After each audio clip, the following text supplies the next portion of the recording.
Oke, kembali lagi di channel belajar farmasi klinis. Kali ini saya akan belajar tentang stroke iskemik. Stroke ini kan dibagi menjadi dua. Stroke iskemik yaitu tersumbatnya pembuluh darah, dan stroke hemoragik atau pembuluh darahnya itu pecah. Di materi kali ini yang akan saya pelajari itu tentang pengertiannya, kemudian tentang gejala dari stroke iskemik, kemudian diagnosanya, kemudian di screening, kemudian tes laboratorium, dan terakhir adalah farmakoterapinya. Langsung saja kita mulai belajarnya.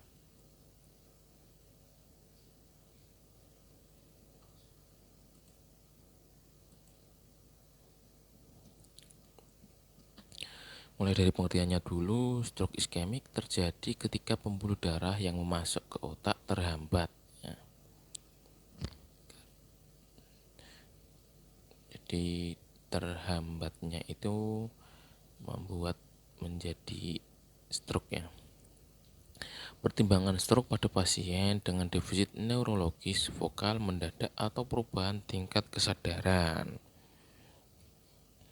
Evaluasi cepat sangat penting untuk memastikan perawatan yang sensitif terhadap waktu. Jadi dari pembuluh darah yang terhambat itu harus dilakukan tindakan ya. Tentukan apakah gejala pasien disebabkan oleh stroke dan singkirkan gejala stroke, misalnya migrain, enselopati hipertensi, hipoglikemi kejang, atau paresis pasca iktal.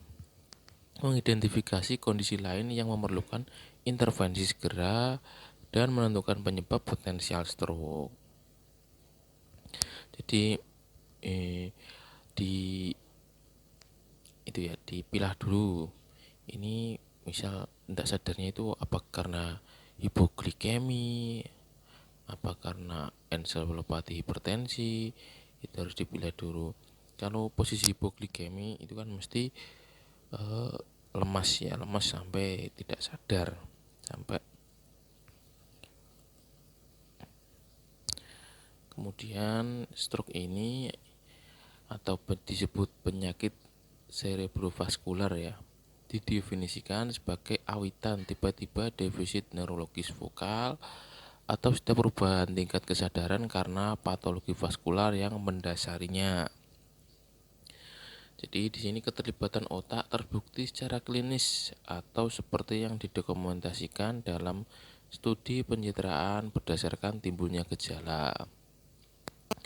Untuk stroke iskemik ini adalah jenis stroke yang ditandai dengan tidak adanya suplai darah secara tiba-tiba ke otak, sumsum tulang belakang atau retina sekunder akibat trombus, kemudian akibat dari emboli atau penyakit pembuluh darah kecil intrakranial. Faktor risiko yang paling umum termasuk hipertensi dan diabetes mellitus. Kok bisa hipertensi ya? Karena tekanan darahnya itu sangat tinggi, menyebabkan pembuluh darahnya itu bisa pecah.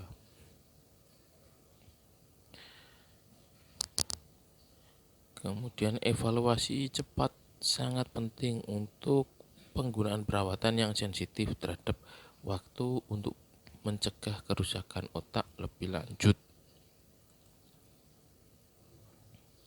Selanjutnya masuk pada tanda dan gejala. Presentasi umum pasien dengan stroke iskemik akut ya. Ini belahannya itu belahan kiri ya. Preferensi pandangan kiri, defisit lapang pandang kanan, hemiparesis kanan, kehilangan hemisensori kanan, disatria, afasia, apraksia, agnosia visual. Ya kalau kita menyebutnya itu sudah sudah penceng ya, atau mati sebelah, itu bisa dikatakan mengalami stroke ya. Atau jadi si bagian tubuh yang separuh ini sudah tidak bisa digerakkan ya, itu Selanjutnya di batang otak ini gejala yang timbul itu mual atau muntah. Kemudian diplopia, pandangan diskonjugasi, kelumpuhan pandangan, dan nistagmus. Kemudian kesadaran juga menurun. Kemudian cegukan, pernapasan tidak normal. Untuk diagnosa di otak kecilnya itu terjadi vertigo ya.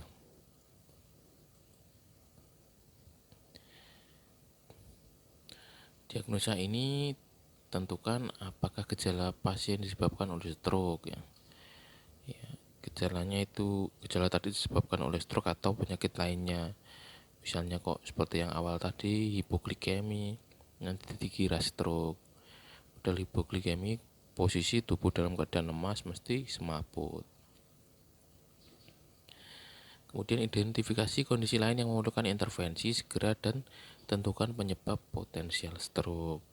Jika tensinya itu naik, berarti kita perlu memberikan pengobatan hipertensinya agar tensinya itu normal.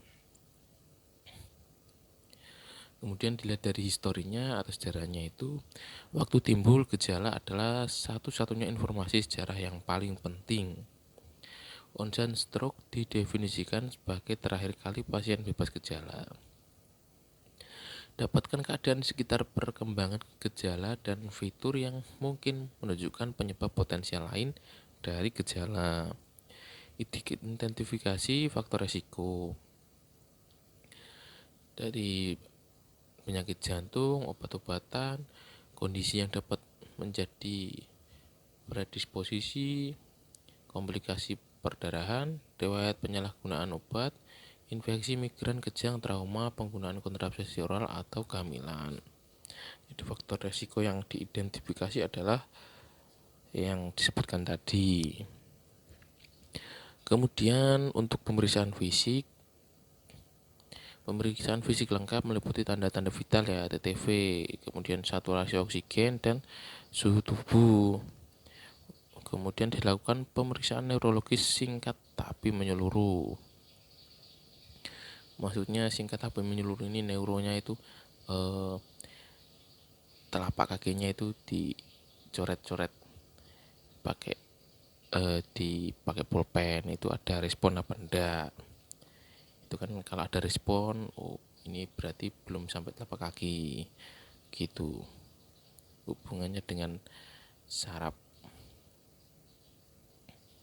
Kemudian untuk screening stroke sendiri ini ya, ada screeningnya ya, menggunakan skala stroke kesehatan Institut Nasional atau NIHSS. Ini ada skalanya sendiri.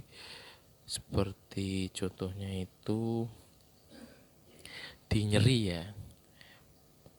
Pada kasus pasien nyeri ini kan juga ada skalanya, skala nyeri ya. Skala nyeri ini kan 1 sampai 10, sangat nyeri, tidak nyeri. Kemudian untuk skala, contoh-contoh skala lagi itu tingkat kesadaran ya. Tingkat kesadaran itu juga ada skalanya, GDS ya.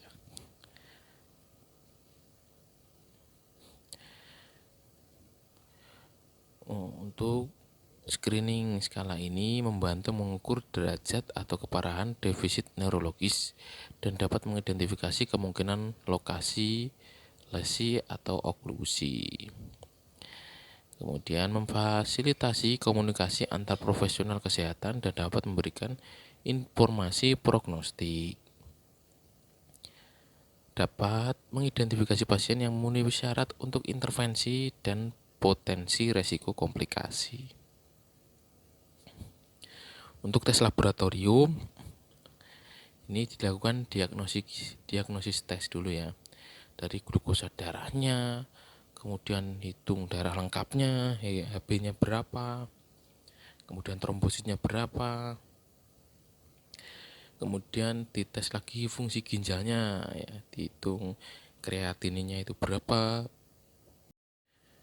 kemudian di EKG ya, elektrokardiogram 12 sadapan, kemudian di ronsen dada, Kemudian lakukan tes berikut jika diperlukan.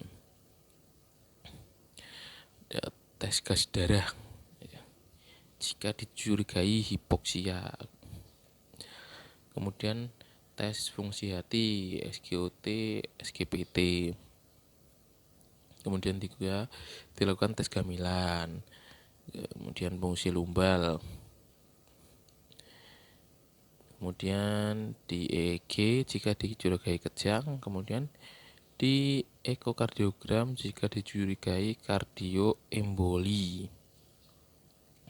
Jadi tesnya ini sangat lengkap sekali ya untuk menegakkan diagnosa stroke dengan tes laboratorium.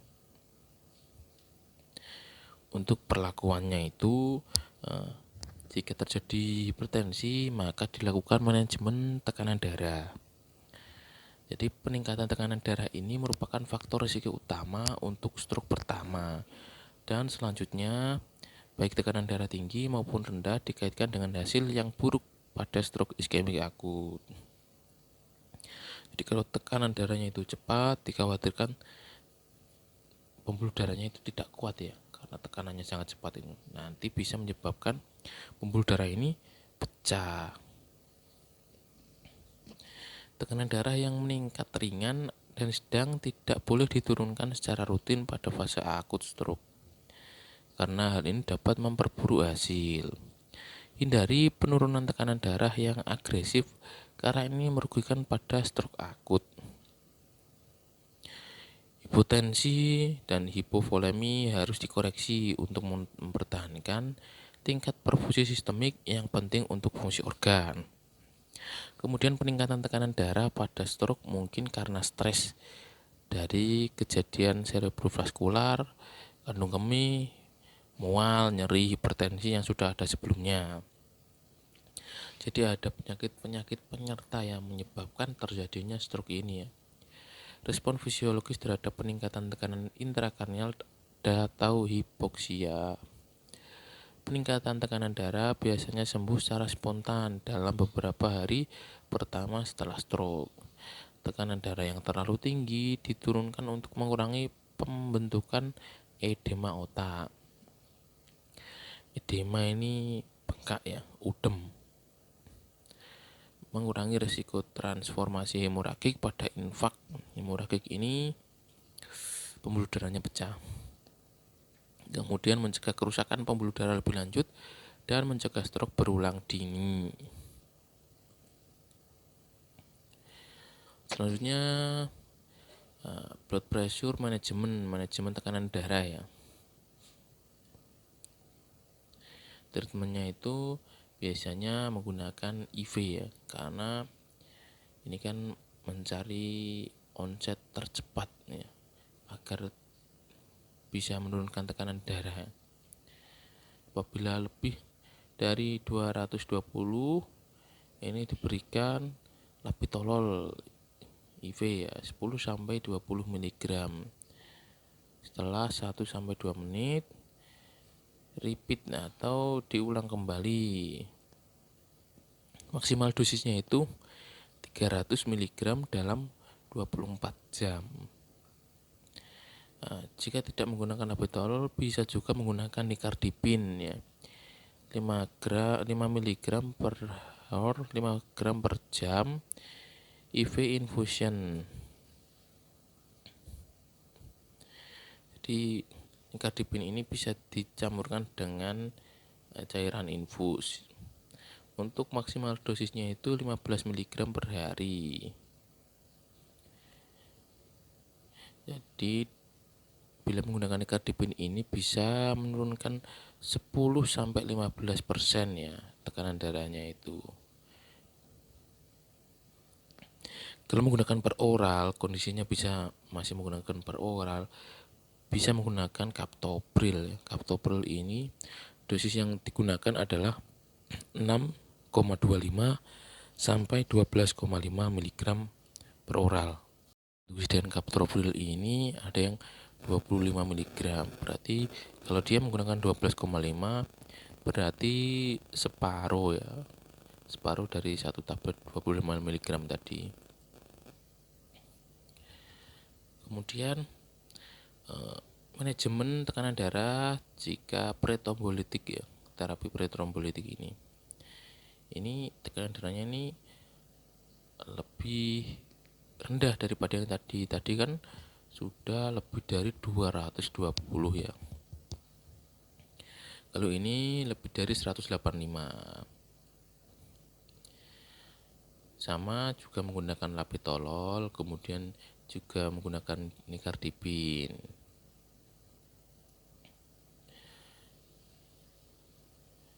Bedanya itu di dosisnya. Kemudian other therapeutic measure atau tindakan terapi lainnya. Terapi lain yang digunakan itu menggunakan agen antiplatelet. Contohnya itu aspirin. Diberikan dengan dosis 160 sampai 325 mg per oral untuk sebagian besar pasien stroke dan mereka yang bukan kandidat untuk aktivator plasminogen jaringan rekombinan dalam 24 sampai 48 jam onset stroke untuk mencegah kekambuhan dini, mortalitas dan morbiditas. Untuk pasien yang diobati dengan aktivator plasminogen jaringan rekombinan, aspirin tidak boleh diberikan dalam waktu 24 jam setelah dimulainya terapi aktivator plasminogen jaringan rekombinan. Meskipun mungkin dipertimbangkan jika dengan kondisi bersamaan di mana pengobatan tersebut diberikan tanpa aktivator.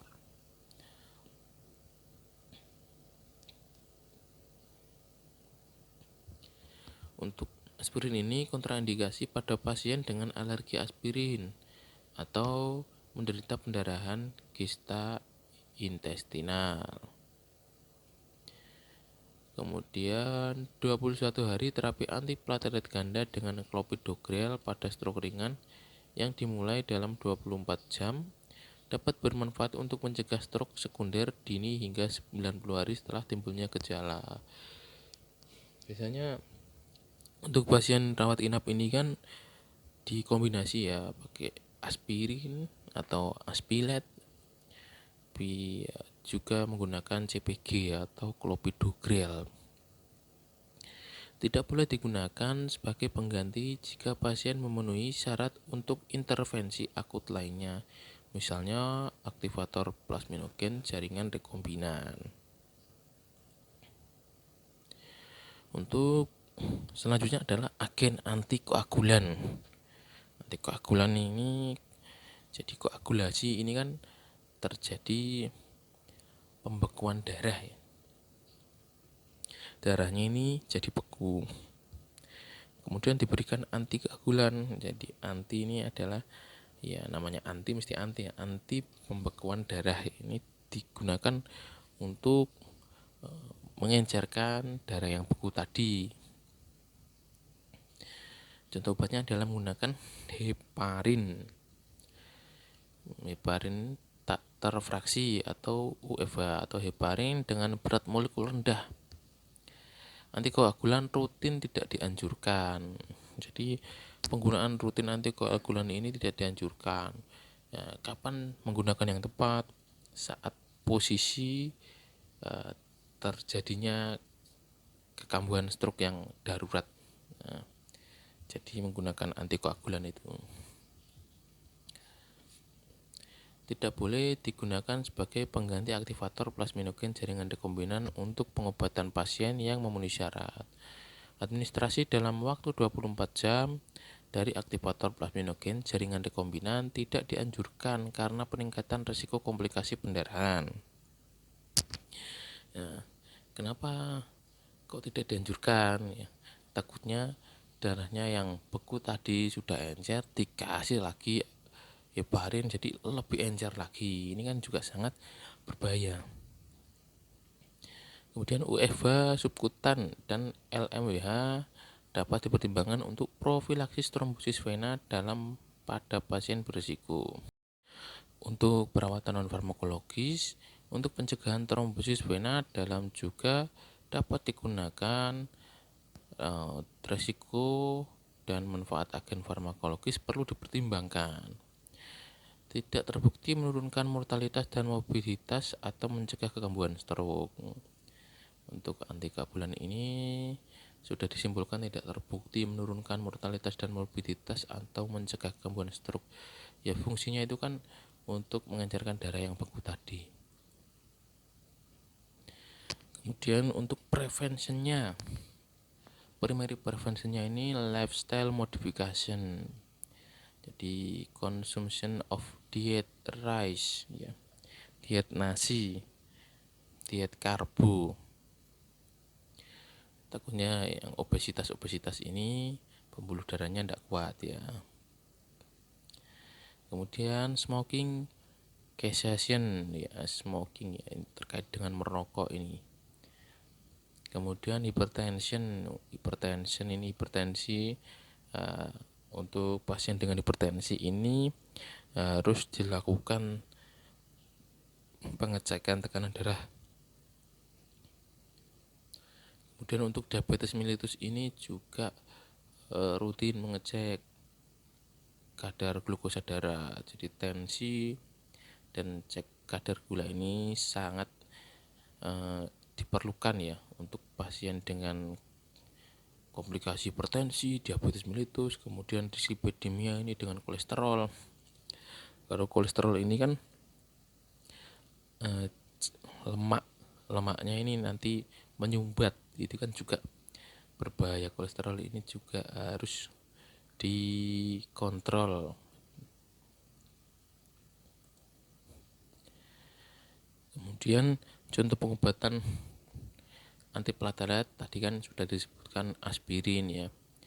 Ini contoh-contoh lain dari antiplatelet adalah clopidogrel. Tadi ya, jika aspirin dikombinasi clopidogrel ini kan sangat bermanfaat ya, sangat baik efeknya. Kemudian silostazol, kemudian diklopidin. Yang sering digunakan ini ya aspirin dan clopidogrel. Kemudian silostazol ini juga sering digunakan. Kemudian untuk antikoagulan, edoxaban, dakibatran, rivaroxaban. Rivaroxaban ini contoh patennya itu Arixtra ya. Kemudian vitamin K antagonis. Vitamin K ini ada yang tablet 10 mg, kemudian ada juga yang injeksi. Kemudian warfarin. Selanjutnya antihipertensif agen. Ini agen antihipertensi. Ini kois ya, pilih antihipertensi dan target tekanan darah, blood pressure level should be individualized. Jadi untuk AC inhibitor best therapy help reduce. Jadi untuk golongan antihipertensi ACI angiotensin converting enzyme inhibitor ya. Ini contohnya obatnya itu yang akhirannya pril ya. Captopril, lisinopril itu golongan ACI. Ini menurunkan resiko stroke. Jadi yang direkomendasikan pada pasien stroke dengan hipertensi adalah golongan ACI. Kemudian untuk anti hiperlipidemic agen ya, ini hubungannya dengan lipid ya, dengan lemak, dengan kolesterol. Itu menggunakan golongan obat statin ya. Kenapa dipilih golongan statin? Karena golongan statin ini yang diturunkan adalah kadar nilai dari kolesterol total ya. Kan ada LDL, ada HDL. Kemudian bisa dievaluasi juga pas di tes laboratorium, kok misal yang tinggi itu malah TG-nya itu trigliserid maksudnya ya. Berarti digunakan obat gemfibrozil atau fenofibrat ya, golongan asam fibrat. Untuk terapi antihiperlipidemic agen ini menunggu hasil laboratorium. Maksudnya gimana ya Ci? Dari hasil lab itu kita bisa menentukan terapi obat yang digunakan. Kok misal TC-nya atau kadar kolesterol totalnya yang tinggi, berarti kita merekomendasikan menggunakan terapi golongan statin. Kalau trigliseridnya yang tinggi, berarti kita merekomendasikan golongan asam bibrat ya untuk terapinya. Contoh obatnya adalah gemfibrozil dan fenofibrat. Other drug ini, obat lainnya itu may be administration to patient who do not tolerant statin ya. Pasien with hypertriglyceridemia or low HDL level may be treated with niacin or gemfibrozil ya. Ini trigliserid ini. Ini juga sudah dijelaskan. Fibrat lower triglyceride level 30-50% and may increase HDL kolesterol. Ya pokoknya begitulah. Kita tinggal tunggu hasil labnya, baru bisa menyimpulkan terapinya menggunakan obat apa. Begitu cara sederhananya itu. Iya, selesai. Baik, selesai sudah belajar kali ini. Kita ketemu di video berikutnya. Salam belajar farmasi klinis. Semangat belajar.